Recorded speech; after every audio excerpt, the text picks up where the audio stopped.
going on? Thank you for joining on another episode of the Rana Show. Today, I have the pleasure and privilege of having the one, the only DJ Anusha. Anusha, what's going on? Hey, Jay, I'm doing very well. How are you today? I'm doing very good. Thank you. You all right? You seem a little nervous being on a podcast right now. A little nervous. This is my first podcast. I'm a little nervous sitting in front of Jay Rana. Stop it right now. I appreciate the love, though. Thank you very much. Of course. I'm very honored, very happy to be here today. And thank you for having me today. Of course. Is this your first podcast? First podcast. I've watched a lot of them, but this is my first one where I'm on it. There you go. Podcast is nothing but a conversation. Yeah. Conversation on two colleagues talking about the industry, the wedding scene, events, music, fashion, and all that good stuff. That's awesome. Just me and you. That's it. Just you and me. And thank you. Look at this. Let me reach over. Thank you for getting this for me. Look at this. Sponsor. Make sure you guys sponsor me, okay? Stop playing with me, guys. I love this. Thank you. I'm going to crack this open later tonight and get a little bit tipsy. Hey, it's a podcast warming present. I appreciate that. Thank you very much. Of course. So, DJ Anusha, I saw you perform a few years ago, right? You were rocking a party, blew my mind on your skill set. When you started spinning, I don't want to even ask you your age. Don't even tell me your age. It's all gravy. But how long have you been spinning, though? About 8 years now. Jesus, 8 years. Yeah. Started off in college, and nice. You were one of the first person to point out and be like, wow, you're really good, which, kept me going for a long time. Back then, I didn't really have many people that were like, you could do this for a long term. You were one of the first ones. And I remember I even told you that on the boat when I saw you the other day. That's right. You were the first one that actually believed that I could do something out of this. But yeah, I started in college with the Rutgers crew. Yeah. And it's just been blowing up since. Rutgers, New Brunswick? Rutgers, Newark. Gangsta. Yeah. Gangsta. Rutgers, Newark. Shout out Rutgers, Newark. Gotta say, Rutgers, Newark is a little bit different than Rutgers, New Brunswick. Yes, but we also brought in a lot of DJs from Rutgers, Newark. Yeah. And I'm still working with all those guys today. So that's what's up. Built a pretty good team. I remember I reached out to you right before COVID, I want to say. 2019, I saw your profile. You came across my desk. I heard you spin. I was like, you know what? I got to get her on the team. And I reached out to you. Remember that? Yep. I do. That was clutch. That was one of the first. And that's why I said you believed in me from the very beginning. You want to be on. Of course, you're talented at what you're doing. Thank you. The world has to see your skill set, 100%. Thank you. Appreciate it. Yeah, it was a lot of work to get here. And, I haven't been on any team since. It's just been me. One moment team, just me, myself, and Stay solo. They say there's no I in team. Yeah. And they say that it takes two heads are better than one. Yeah. And all that good stuff as working as a team. But to get that fulfillment that you got to your destination without I wouldn't even say the help of other people, because other people are obviously going to be helping you, right? The support system we all having love and all that good stuff. But when you have the capability, the drive to do things on your own, it hits differently. Yep. You know what I'm saying? Exactly, for sure. And for me, it was all about building the brand that I created in college. And a lot of people did help me build that brand, and through mentorship, through just believing in me, through referrals, just in many ways, and just commenting on an Instagram, believe it or not. That's a big push, and I had a lot of that, just building the brand, and now I'm still building it. It's still a lot of work in progress, but I like. And you're constantly reinventing yourself, right? Yeah. It's a whole brand. It's I always talk about DJ Anusha, and then I talk about Anusha. I'm going on a DJ Anusha thing. I'm doing an Anusha thing. It's like I'm living two different lives. Talk to me about that. It's like a Hannah Montana life. Nice, I like that. I love it. It's the best of both worlds. And I get to still do my 9 to 5. I have my friends. I hang out as Anusha, but when I'm on DJ Anusha mode, it's just DJ Anusha. Anusha stays home that time. Mm-hmm. It's me, my work, my little iPad, my everything. It's your work ethic at that point, right? Yeah. Yeah. Everything goes out the door after that. It's just DJ Anusha time. Do you have a way to turn one on and turn one off? Has that ever come across as an issue? Not really an issue. It's just when I go in, I'm ready for the event. Everything else goes, like I said, out the door. Yeah. I'm very focused on the event with the client. We've worked on this in the past. Even when I'm working with a client, I'm running through the itinerary. I'm still in my home, doing all that. And it's still DJ Anusha mode. Even I'm home working on my itineraries, working on contracts. That's DJ Anusha mode. And then, I set like 2 hours to 2 to 3 hours a day for DJ Anusha time. Gotcha. And that includes whether it's practicing in my basement, it includes sending out contracts. I saw the studio online. It looks good. Yeah, my basement studio. That came a long way. Back in the days, I didn't have like a space to, I didn't have a cool mixer and all that. So I used to be like a garage practicing DJ, like had a little setup in my garage. We all started in the garage, in the bedroom. Now I'm in the basement. I moved up. Yeah, but that studio is sick though. Yeah. I saw the videos. It looks very cool. Yeah, very cool. I had to get my hand on the gold SRT. Yeah. How's that working out for you? Amazing. That I haven't SRT taken it out anywhere. SRT. Hey, Pioneer. Make sure you guys jump on board real quick. Yeah, no, that I haven't taken it out anywhere. I'm way too scared to get any color on it, any scratch on it. Stays home. Never take it to a holy party. Nope, never. Don't do it. I've done my fair share of holy parties with the old rig, with the old rigs. Yeah. And you gotta have backups for days. I've seen telling you. DJs with these big SDJs, CDJs, and then they have all the colors on them. It just breaks my heart. It does, right? It breaks your fucking heart. Like, you gotta open that shit up. You gotta clean it out. Air it out. It takes time. All the little crooks and crannies you gotta get in to get the green color out. Yeah, man. It's a pain. It is a pain. We met on a boat, right? We did our first gig together. Yes. On a boat. We were DJing around the Manhattan, the Circle Line, I want to say. Yes. That was dope. That was amazing. Sharing a stage with somebody that I've looked up to for a long time. Stop it right now. That was amazing. I appreciate that. I gotta let you know where I started from. I appreciate that. And I was like, upstairs is Jay? No way. Thank you for the love. That was a good event. It was a good event. It always got better and better all that time, right? Like it kept on getting better and better. I really appreciated that. Thank you for that. You mentioned earlier that I was talking to you behind the scenes, right? We're talking about clothes. Yes. Now, clothes is a big deal, right? As an entertainer, you got to make sure that your clothes are on point. Yes. Right? And for me, going to Express, going to Banana, J. Crew, going to like Journey for my shoes, like I mix and match a lot of I mean, I even shop at Forever 21. And I'm 44. Yeah. I mean, it is what it is, right? I got to make sure I pull it off. You know what I'm saying? Yeah. Like, what about you? Like, are there a lot of options for your clothing line and like everything that represents DJ Anusha and your brand? Yes. So my fashion sense kind of came about when I was just experimenting. What am I going to wear? Now that I'm a DJ, all right, we got that part figured out. In front of hundreds of people.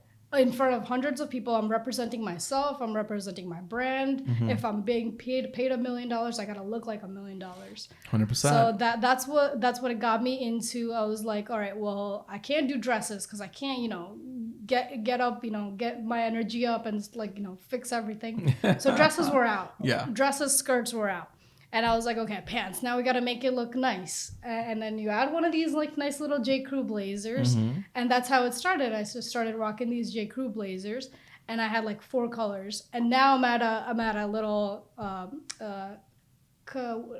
on. I'm thinking of a word. No worries, take your time.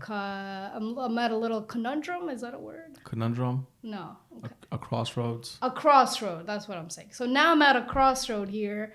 And I'm not able to find pants that go, that are short as me. So I need short to find, as you? How yeah, tall are you? I'm 5'2". Okay. So there has been times where I have to stand on like little crate boxes to get to the DJ booth. I was going to ask you that. Yeah. Is there a real problem? Oh yeah, that's a problem. Okay. That's sometimes a problem. And even when you have sometimes you guys put the little cover of the SRT and then the case. Yeah. I can't do that. I have to have just the case, nothing on top. Gotcha. I can't reach it. And for guys like me, I'm 5'11". Yeah. And that's way too short for me because every time I spin, my back hurts. Yeah. So it becomes hard when I have to share stage with somebody tall. I'm like, oh, I can't reach. But yeah, now I'm trying to like upgrade my little outfits. Yeah. And it's hard to find like, you can't go to like Men's Warehouse and, find whatever you want. So I'm trying to find a female tailor. So if you want to, customize my clothes, please hit me up. I love that plug. Good job. But yeah, fashion is everything. And then, I do public events now as well. Nice. And there I can kind of play along. Like, I don't have to be, fully strictly professional. I could have fun with my outfit. So usually you see me on the boat. I wear something funky. I wear something colorful. Yeah.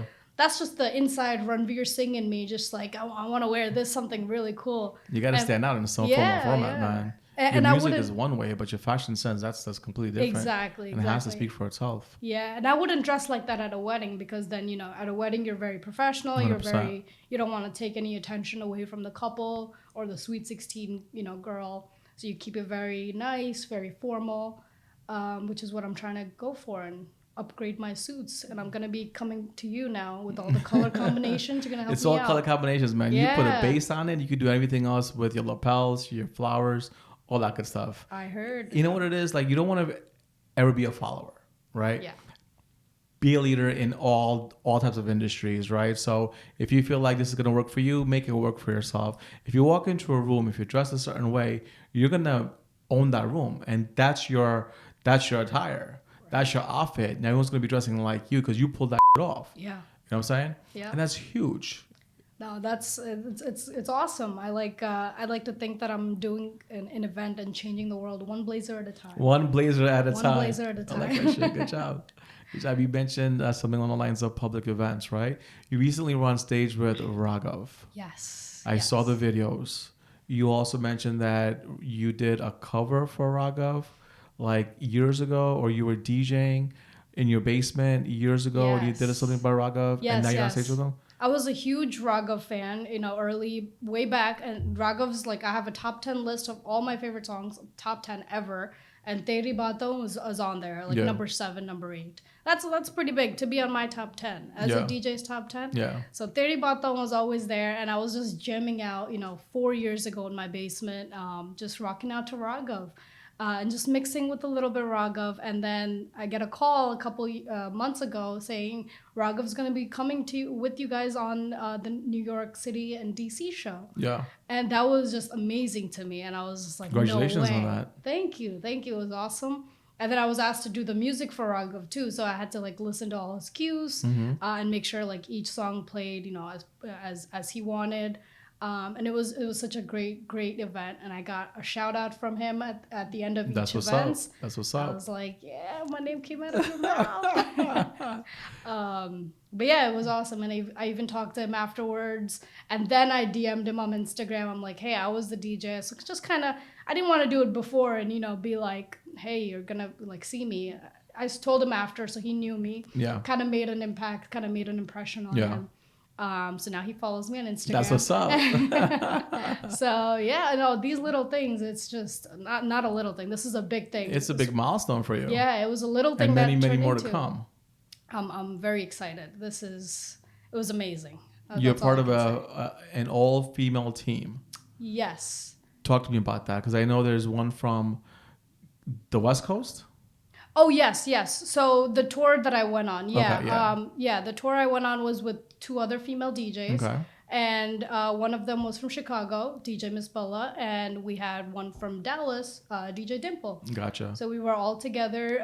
We had a set each. It was really fun. It was a lot of fun. Just as you imagined, just 3 girls just all having a good time. Do you feel like being part of being female, like you're a female DJ, right? So let me ask you a question. It's a common controversy, and I wanted to ask you, being called a female DJ versus a DJ, how do you feel about that? Oof. Okay. Yeah. A lot of opinions on this one. It's the same as being a male actor versus an actress. Okay. There's an award for a male actor, and then there's an award for a female actor. I feel like it's a little bit different here, because when I started off, female DJ was very. I was only invited to female only events. I would do a lot of Muslim events. Gotcha. That were dolkies, female only. They only wanted a female. So that was a little, I would do it because, that's, you got to start somewhere. And they were pretty good gigs. And they were very, very nice people. I mean, there were a lot of my clients. But they would only want me because I'm a female. Okay. Which was kind of a little disappointing for me at the time because that's not what I wanted to be. It's not. I don't want you to hire me just because I'm a female. It felt like it took away from my talents. They weren't really focused on my talents, what I bring to the table. They just cared that I was a female and that I could do this. So lately, I've been moving a little further away from that because my charges have gone up. So they don't want to just pay a female, just for that.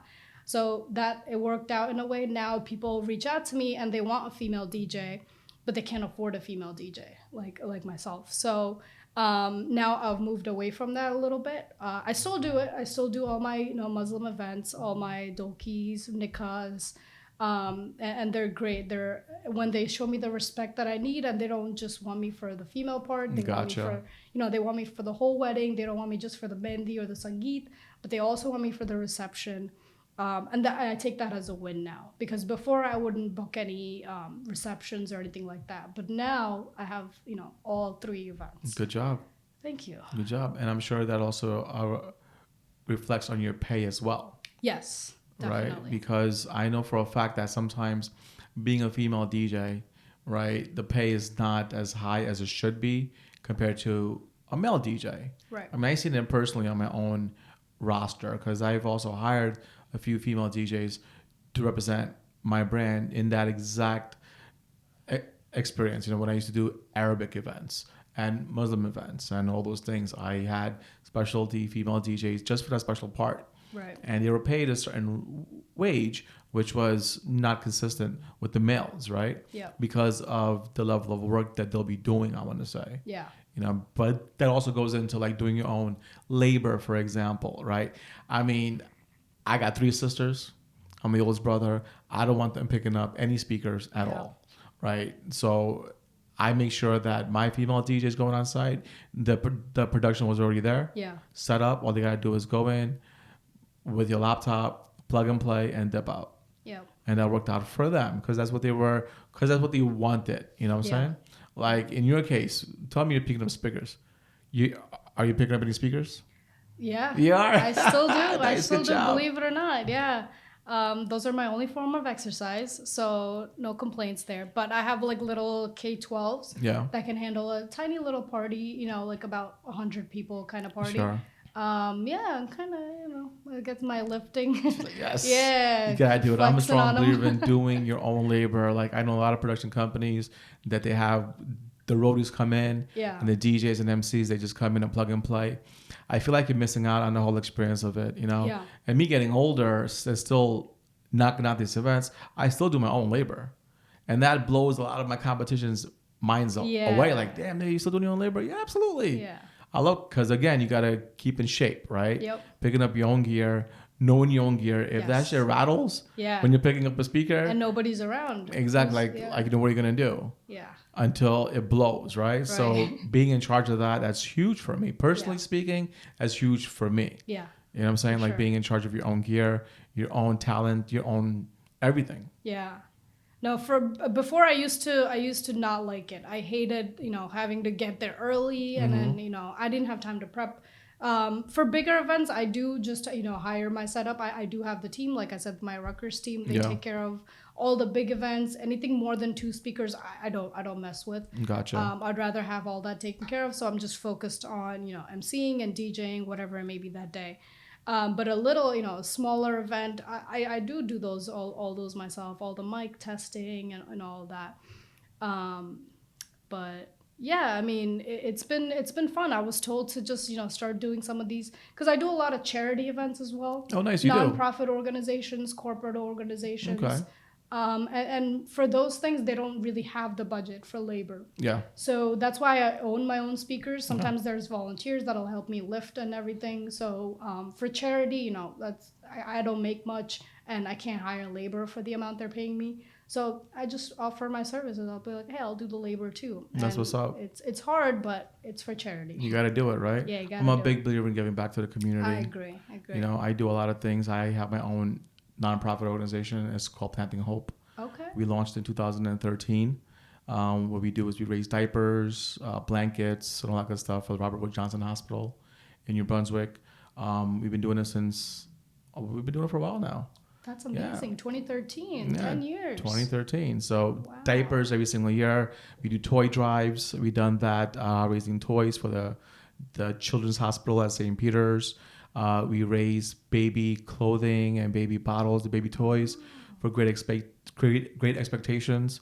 It's a young women's organization in Somerset, Okay. I want to say. And Robert Wood Johnson, blankets for the chemo patients and diapers for the babies in the NICU. I've been doing that for a while. I also work with the Edison Disability. So I do a lot of their events for the American Legion Hall over there.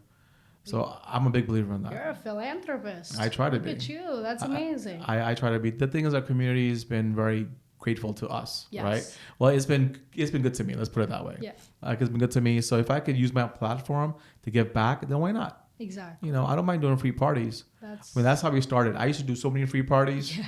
You know, when I first started up this back in the day, Roz ENT, that was my company in 2001. Okay, Roz ENT. I went all the way to Boston. I'll tell you a story.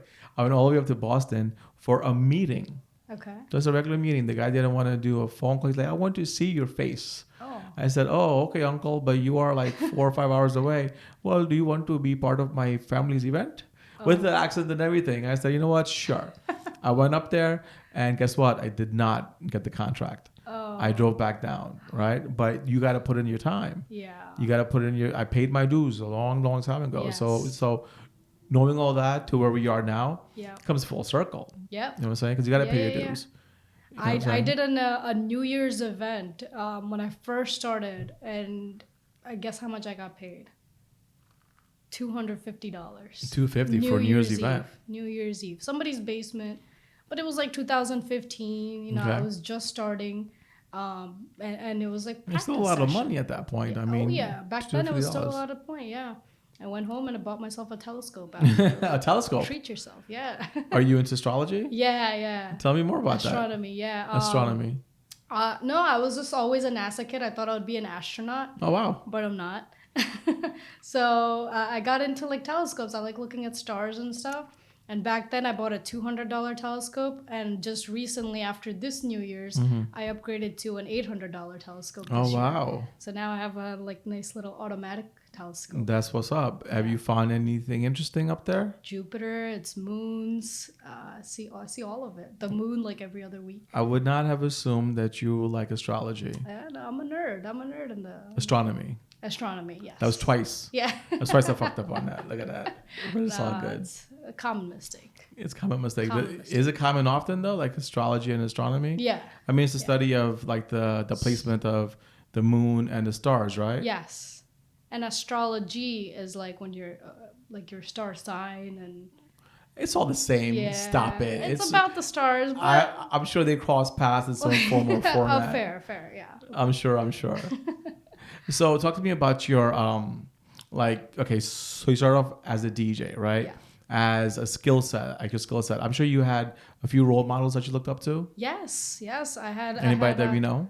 DJs? Yeah. Yes, of course. And you guys know them very well. DJ Shilpa and DJ Rekha. That's what's up. One up. of my biggest mentors that I could get here today. I learned a lot from them when I was first starting off. Starting with Shilpa, I shadowed her a lot during, she would just take me to events and I'd just sit in the back and just observe. The one main thing I learned from her was Emceeing. Yeah. For me, I used to be scared of the mic way back when I started DJing. I used to like get trembled, like I was so scared. There's so many people. I don't want to make a mistake on the mic. So I was really scared, and it was very hard to kind of learn Emceeing from a man because my voice can't get that deep. I can't bring the same kind of energy. So watching Shilpa for a long time, I'm like, wow, that's a voice now. Like she's got a voice that a lot of people are like, will just stop and listen to. Yeah. And that's what I wanted to do. I wanted to stand out, even though I don't have the deep voice. I still want everyone to listen to me. You know, I want to, and I don't want to scream to get somebody's attention. Do you think it's about the deep voice, like that captures your audience? I think it is, yeah, or like how loud you are. Sometimes that it is that. I've seen a lot of MCs that are just loud, and they get the attention just because they're loud. For me, I just wanted it to be like something unique. It's got to be the energy. I'm not loud. It's just I kind of project my energy into my voice. Yeah. And a lot of people have now been telling me that like my energy is contagious and all that. So I don't know what I do, but I'm a dancer first. It's natural. It just comes out. But Shilpa was the first one where I've learned like how to control my voice, how to control the crowd. So I learned a lot from just watching her. Yeah, over the voice years. control is everything when you're on the mic. Yes. Especially it's different when you're at a club and when you're at a wedding. It's a completely different type of dynamics. You can't scream at a wedding, but it's been great. I know a lot of MCs till this day that scream on the mic, and they get the attention, sure, but is that the attention that you want? I don't think. I don't think. I mean, if I was a guest at a wedding, I don't want to hear the guy screaming on the mic. Talk to me on the mic, have a conversation with me on the mic, sing along with me on the mic. It's all gravy, baby, but don't yell on the mic. I mean, it's ear piercing. Yeah. And after you see a few people getting off the floor, exactly. Like I've been in those situations as a guest, right? And there was a time where I was hardly a guest. I was always doing weddings, all my friends' weddings. Jay, I'm getting married. Congratulations. What's my invite? Well, can you DJ? I'm like, great. I can DJ your wedding, no problem. And you'll come across that too, right? When your friend circle, when you all start getting married, they're going to ask you, Anusha, I'm getting married. Congratulations. Can you DJ? Oh, okay. Right. So that's a fine line at that point too. Like, what do you want to do? Do you want to be a guest and sit back and watch the DJ rock the crowd, and then at the same time, critique them? Right? Or do you want to be involved and be part of the memories, but now you're working, right? So there's so much gray area in that whole conversation, right? But as an MC, like even myself, there's a way to engage your audience without being too overpowering and without screaming on the mic, right? I used to stutter. I mean, I used to have a speech impairment. I still do. I started back in 3rd grade a long time ago. So from speech therapy classes and all that good stuff, I was terrified speaking on the mic. I couldn't finish a sentence to save my life. Now my comfort zone is in front of hundreds and thousands of people. Yeah. So when I'm on the mic, it's all about the voice control, talking calmly and making sure you work the pauses. Yeah. So I created a concept called work the pauses. Just like I'm talking to you right now, I'm not just going to talk gibberish, but when I speak to you, you'll be hanging on my every word because I'm working the pauses. See what I just did right there? Yes. And it works because it gives your time. It gives them time for your brain to understand what he's saying and what is he going to be saying. Yeah. Right. So if you wait until they say what is he going to be saying next, now you have your audience on lock at that point. So it's like you're telling a story at that point. You know. Yeah, I got to work on my pauses. I've been told that sometimes I'm nervous in front of a lot of people, so I tend to rush things, rush speaking. It's a common mistake. Yeah, but the pauses, that's a no. I learned something every day today. Just pause a little bit and you're good to go. Once you slow down on your speech, then everything else will be falling into place properly. Yeah. Right? Especially when you're on the mic in the center of the floor. Most DJs, most MCs I've seen, they usually speed through everything just like you said, right? That's because they're nervous. Yeah. And they're used to being in the middle of hundreds of thousands of people every single weekend, right? Yep. So what do you do? You got to slow it down, speak real slow, and just enjoy the moment that you have. Yeah. Just like I'm doing to you right now. We're talking slowly. We're enjoying the moment that we have. Yep. And you're also working the pauses. Yeah. You know what I'm saying? Look at you. Like a few tidbits I can give you as an MC. What I do is I listen to the speeches. The parents of the bride, the parents of the groom when they're giving a speech. And you're going to get a reaction from the crowd, right? Are they going to awe? Are they going to cheer? Are they going to be like, is it like a calm, like the moment? I talk about that afterwards. So I would say, Uncle, that was a big round of applause for the parents of the groom. Uncle, that was a beautiful speech. What you said here and there, it tugged on the heartstrings. So you talk a little bit about that. Yeah. So now because I did that, your audience is going to say, wow, what is Jay going to say next? Yeah. You know what I'm saying? Because you got to figure out that you've been to so many weddings. Right. Your audience has also been to so many weddings. Yeah. They're jaded, right? Yeah. They've been going through the motions all the time. Yeah. They've been through the first dance, the father-daughter dance, the mother-son dance, the cake cutting, the speeches, the performances. They know what's to come. Yeah. Right? So now if you do something different, you're going to engage your audience and they're going to be like, oh, wow, what's happening here? That's how you keep them locked. you add the personal touch. Personal touches goes a long way. Yeah. You gotta, so besides from not screaming on the mic, you want to set yourself apart from the rest. And that's a clear way to do it. Just pay attention to what you're saying. But that means you got to pay attention. Right. I mean, I'm sure you've been to a lot of events as a spectator, as a guest, and you've seen the DJ and the MC, they're just talking amongst themselves while the speeches are on, and then they go into a big round of applause, and it's the same old. Yeah. Right? What can you do that's a little bit different? Well, you got to put in the effort, and putting in the effort means paying attention. Yep. And that's huge. I feel like, especially in the wedding industry, because you got to personalize everything. Yeah. You know what I'm saying? Because the things, you don't want to be the same. Like everyone's going to be playing the same, 75 songs? Yeah. Right? Yeah. Let's say it's same 100 songs. Yeah. Right? So off of that 100 songs, what stands you apart from the other person? The way you play it, the different cue points. I'm sure you're going to tell a story on how you play your set. All that good stuff. I'm sure you do a lot of behind the scenes. Yeah. A lot of practice moments. Yes, there's a lot of prep work that goes into it. Just for me to get my confidence, I just go up on the stage and I do a mic check. Everybody's watching me, the photographers, everybody's eyes are on me. And that's when I kind of own the stage before anybody else gets on the stage. It's my stage first. Yeah. So I go in there, do a couple of sound checks. And this also I learned from Shilpa. She goes out there, she just owns the stage, gets the confident level up, like boss walk all over, just talk to everybody. And that really helps. Like I establish myself as the boss when I go on there. It's like lady boss, just the boss walk. I like that. Yeah, the boss walk. You gotta I can't do it in my setup clothes. I have to be in my either Gucci slides or like my J. Crew jacket on. Gotta do a whole little look through of the whole event and just get a feel of it. Get like, how will the audience hear me? How will they react to me when I'm out here? And then just go over the cues with the DJs. I'm going to be entering to this song. And I usually kind of get it up and then bring it down. But in terms of DJing, my little pre-prep work is one Mountain Dew. Gets my energy up through the roof.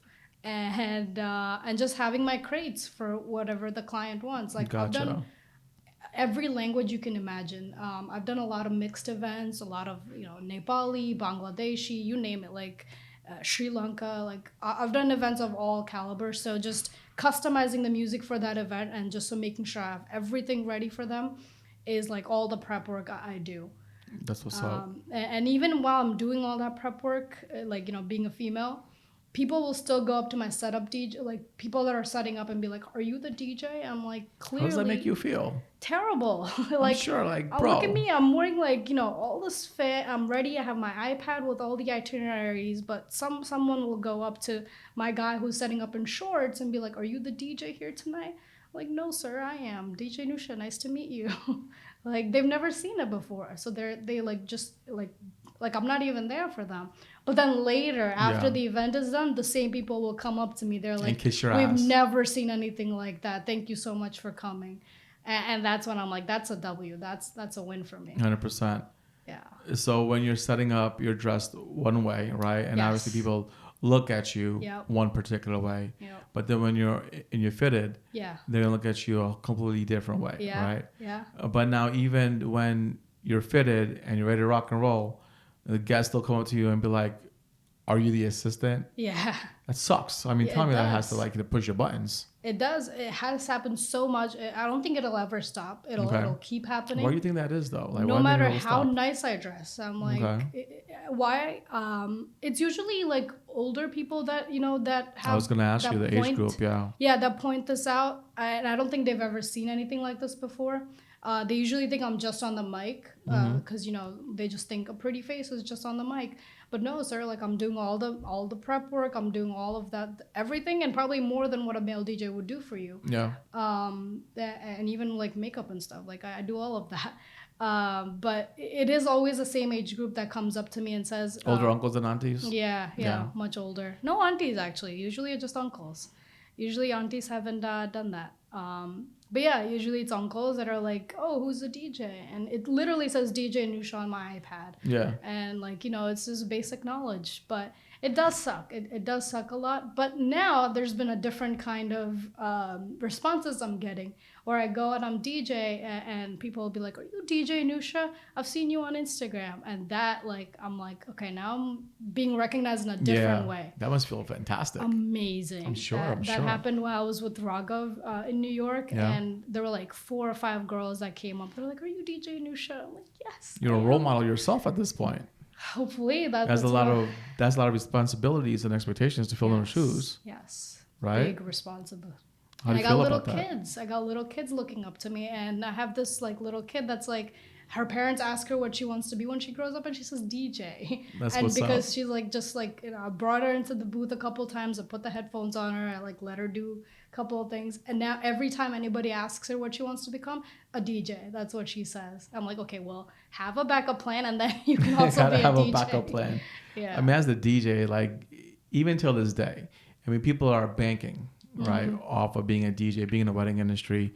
I mean, 6 digits right off the back. You know, I was blessed enough to go down that road at an early age as well. Right, so spoiled, yes, I'm definitely spoiled. Right, but taken seriously sometimes, no. Like, Jay, you're still DJing? I hate that world. Yeah, that word still. Yeah, bro, I'm still a DJ. I'm still rocking parties. Yeah, I'm still going coast to coast.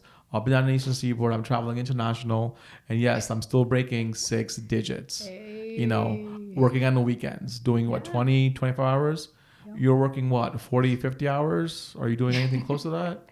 You know, like sometimes you get mad. I get pissed off. I used to get pissed off. Yeah. I used to get pissed off, and I used to just try to put them in a place real quick. But that's an ego thing at that point, you know? Yeah.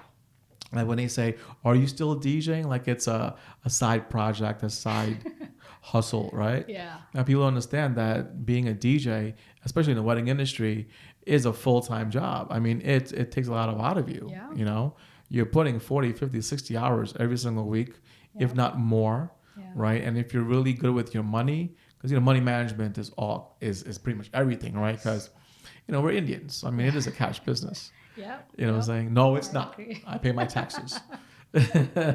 But knowing that you have your hands on all this liquid, right? It gives you the opportunity to like invest in a lot of different things. Mm-hmm. Like at an early age, I was smart enough to know to invest. I dabble in real estate. I have been for years. I have family businesses in the events industry, from Milan Banquets in Garfield to the Excelsior in Saddlebrook, right? Okay. So I've been exposed to real estate, I want to say, and like being your own boss, right? Yeah. All the money that we make from this one particular avenue, I want to say you want to take advantage of it. Yeah. But when they say, "Are you still a DJ?" I'm like, "Yeah, bro. I'm tiptoeing and laughing all the way to the bank." Yeah. I think they just say that because they're jealous you have a fun job and they don't. My cousin said to me a while ago, "Bro, you party for a living." Yeah. Yes, I do. Yeah. I'm blessed enough to rock from, again, coast to coast, having a good time. I don't got to wake up at 8 o'clock in the morning on a Monday. But we do have to wake up at 4 o'clock in the morning on a Saturday. You know what I'm saying? So it does balance out, like, here and there. Yeah. It takes a lot of work. I'm telling you, it's not easy at all. No. Being an entertainer in the wedding industry, and like even as a planner now, because I stepped into that role a little while ago as a planner, it's a lot of work. It's a lot of work, especially with the hours, right? Because you're always on call at that point. Yeah. You know what I'm saying? You're not gonna have a break. You work a 9 to 5. You have a lunch break. That's not the case when you're working in the wedding industry. Yeah. It's nonstop. If you take a break, you're going to be sleeping for 5 hours straight. That's it. You know what I'm saying? Because I've been in those situations where you see all the staff in the parking lot, in the back of the trucks, like they're sleeping, and that's it. They're done for the day. Oh, it's a tough life, but we're built for it. There you go. Like, you got to be built for it, right? Yeah. Because you asked for this. Yeah. Like anyone, I can't say anyone. It's not for everybody. It's definitely not for everybody, because you got to have tough skin. And I hate to bring it back to you being a female DJ, but you have to have even tougher skin. Oh, yeah. You know what I'm saying? At such a young age, too. Yeah.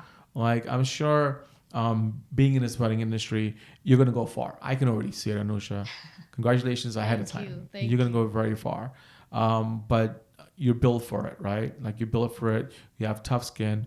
At the same time, you know what to expect. Yeah. you know what to expect from all the haters. Yeah. Haters got to have a job too. Mm-hmm. You know, Yeah. I'm sure you have your fair share. Yeah. Oh yeah. Yeah. So what I learned, and I learned this from Reka. We were at a gig, and there's something called a poker face that I always put on while I'm DJing. Nothing really bothers me while I'm DJing, or nothing you can see. Everything is a poker face. Every like bullshit stuff that happens is dealt with afterwards. After the event, if something goes wrong, someone's rude to me, I try to dismiss it. If it's a public event, bouncers will take care of it, security will take care of it. If it's a private event, poker face until the end. Yeah. Then I figure it out. I'm not trying to have anything like go wrong with me or the event I'm at. So I learned this from Reka, very very strong minded.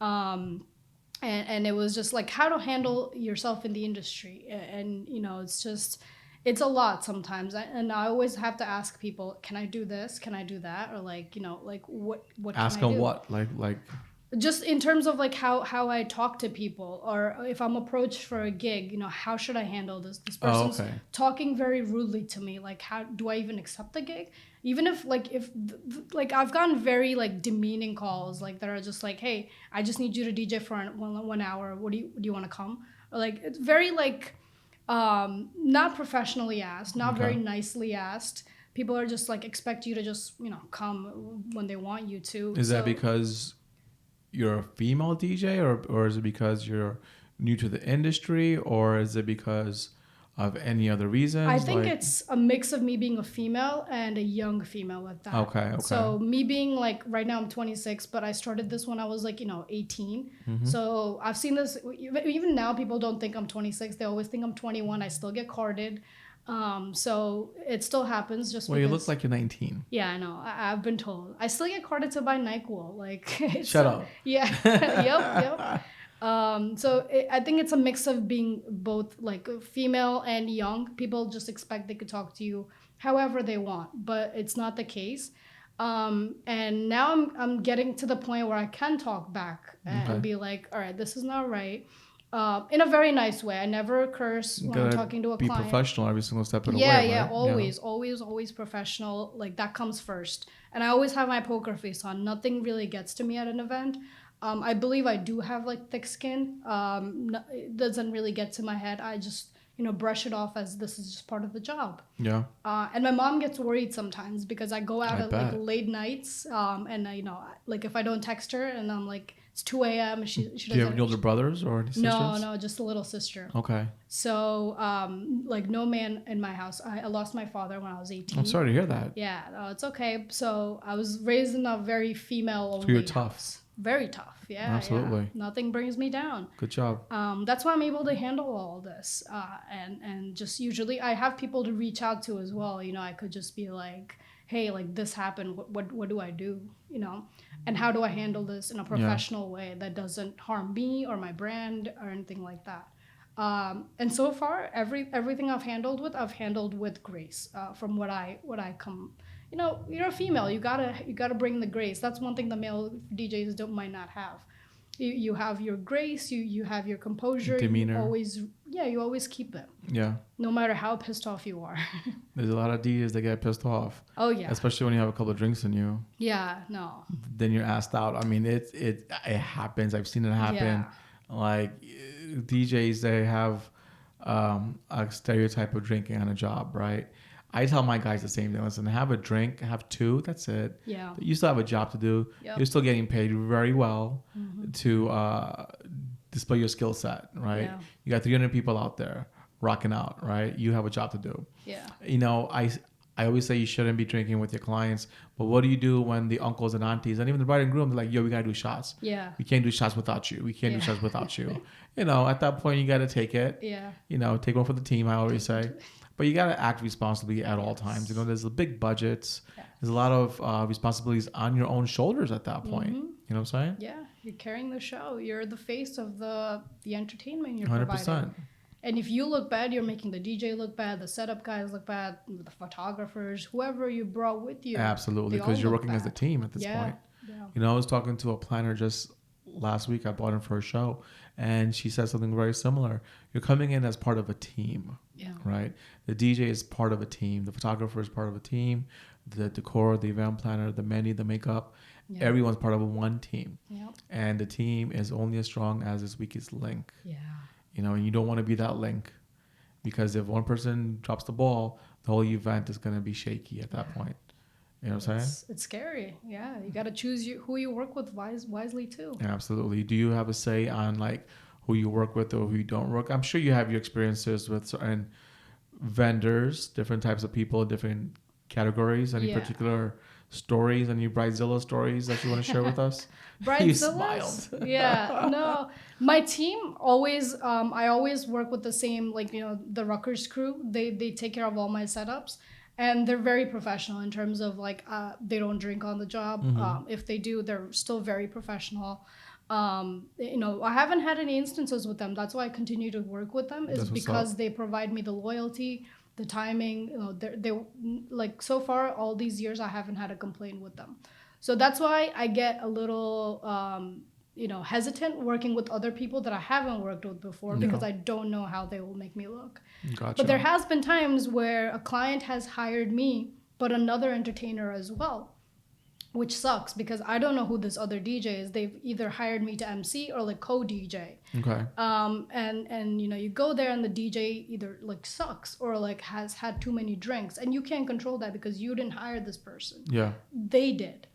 But their actions reflect on you as well, no? Exactly, and now it reflects on me because I'm sharing the stage with somebody. Yeah. And even if you have drinks, have it, but in like a concealed cup for me, because I don't want. I have a very young audience on Instagram, so I don't like to put up any bottles, any kind of that kind of content on my Instagram. So I always try to hide it. Because I'm very professional. So, New Year's Eve, we were like, there were like White Claws on the table. I was like, please, like, put it in a cup. Like, we can't have that out. There's so many pictures being taken of me, and I don't want to be the one, like, if it's on my table. And White Claw's not paying you for that sponsorship either, sweetheart. Fuck that. Yeah, right? If they were sponsoring me, sure. But, there's like little kids that are going to be looking at this, and I don't want to be like. It's very responsible of you. Good job. Yeah, of course. That's going to take you further. Yeah. Hopefully. 100%. It will. Yeah. Like you mentioned, you're the oldest. You have a younger sister. Yes. And you're out DJing 2-3 o'clock in the morning, and your mom worries. Yeah. Does she call you all the time? Oh yeah. I have to text her as soon as I leave every event, and as soon as I get to any event. And I don't text her in between. So she's always like, "Did you eat? Did you eat? Did they give you food? Beta, did you eat?" Yeah, all those. I'm like, yes, I'm eating. I'm good.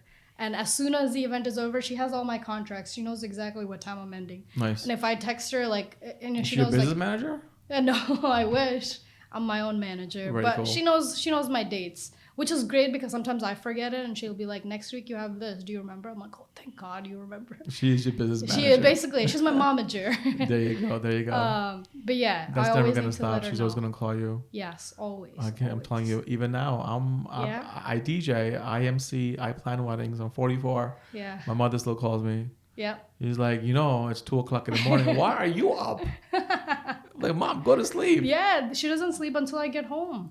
Like, no matter what days it is, Sunday and she has work the next day, she'll stay up until I'm home. My mom's my biggest a cheerleader because she follows me. Oh, yeah? She's always following me. And I'm like, oh, so how was that party you did last night? I saw this, and I saw that. Yeah. I'm like, Mom, stop stalking me, bro.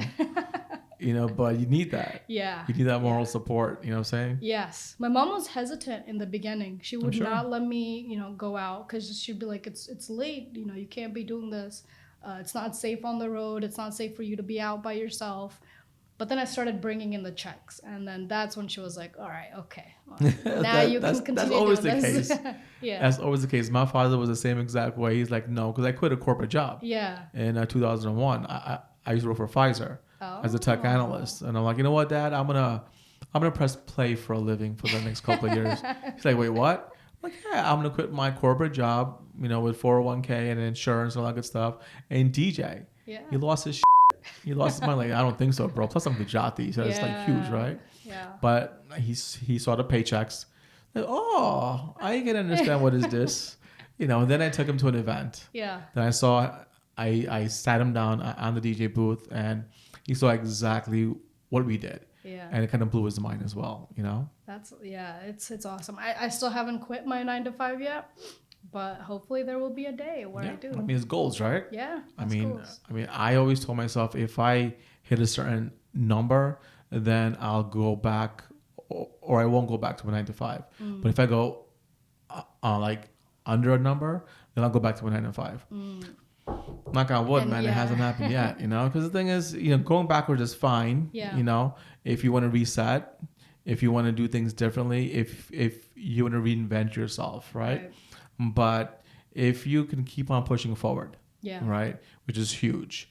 Like I was just talking to a friend of mine just earlier today, talking about being uncomfortable and getting comfortable with being uncomfortable, because that's when you're going to be growing. Yes. COVID was huge. Everybody was uncomfortable. Yeah. Matter of fact, I just got a reminder on my Facebook today of a picture I took that I was laying back in a hammock in the middle of June on a Saturday at 2 p.m.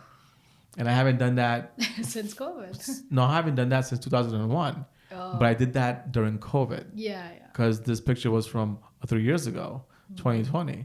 And I put everything into reality, like, holy shit, man. Because honestly, when COVID happened, I was like, I don't know if I want to go back. Because I started enjoying my Saturdays. I started enjoying my family time. I started enjoying a lot of different things. So everyone talks about the pivot, right? Yeah. Like what they did during that time, how they had to make it, and like all that good stuff. So I picked up a day job. Yeah. Yeah, I picked up a day job because I didn't want to, first of all, stay home. Yeah. And second of all, I didn't want to get fat. I'm vain as hell, right? Fair. It is what it is. I didn't want to sit on my all week and just eat and drink. That's what everybody was doing. Yep. And being self-employed, so especially in the wedding industry, we had 0 events. Yeah. We went from 100 to 0 real quick. Yeah. I worked at Amazon, packing boxes. Oh, I loved it. Yeah. I talk about that all the time because it's something different, right? Like you wouldn't expect that. But yeah, man, I jumped on the line. I was packing boxes. It was from, my time frame was from 5 p.m. to 3:45 a.m. The second shift. And I absolutely adored it. That's awesome. I loved it. I had my podcast on. I was listening to ghost stories, right? I was listening to ghost stories every single day with my headphones in, just packing boxes and just calling it a day. It was cool. It taught me a lot of things.